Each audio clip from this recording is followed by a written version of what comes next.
quand je reçois des gens que ça intéresse. En général, je prends quand même le temps de discuter un peu avant, d'essayer de voir si la personne a une attente particulière. Parfois, ça m'arrive aussi de faire un petit diagnostic avec le pendule, de travailler parfois avec des pierres aussi avant la séance. Et après, je propose à la personne de s'allonger. En fait, c'est un voyage vraiment intérieur, comme quand on fait un rêve conscient, comme quand on fait, je sais pas, qu'on a un fantasme ou quelque chose et qu'il y a des images qui apparaissent.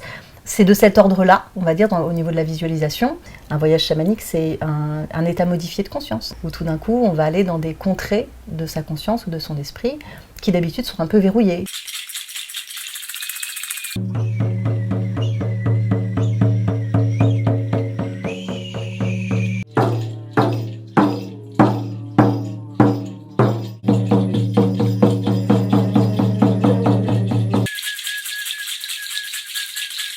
Est-ce qu'on part forcément en voyage quand on est allongé sur le canapé à vous écouter, ou est-ce que ça peut aboutir à rien? Est-ce qu'on peut... Alors, moi, je pars à chaque fois, Oui. c'est ça la question. Et donc, à chaque fois, j'ai quelque chose à donner à la personne. Donc, on a des informations. Moi, j'ai déjà vu des dieux aussi bien égyptiens que indiens, que Jésus. J'ai fait des rencontres aussi étranges que de rencontrer Frida Kahlo ou Edgar Poe, au détour comme ça d'une ville du 19e siècle ou d'un Nerval une fois sur une espèce de colline. En fait, c'est comme si on avait des espèces de canaux à l'intérieur de nous qui ont été coupés, voilà, assez vite, parce qu'on nous dit que les choses qu'on voit qui sont bizarres, c'est de l'imagination. Pour moi, ça n'a rien de magique. Pour moi, c'est vraiment une aptitude du cerveau. Après, quand on le raconte, ça peut paraître complètement fou, délirant, etc.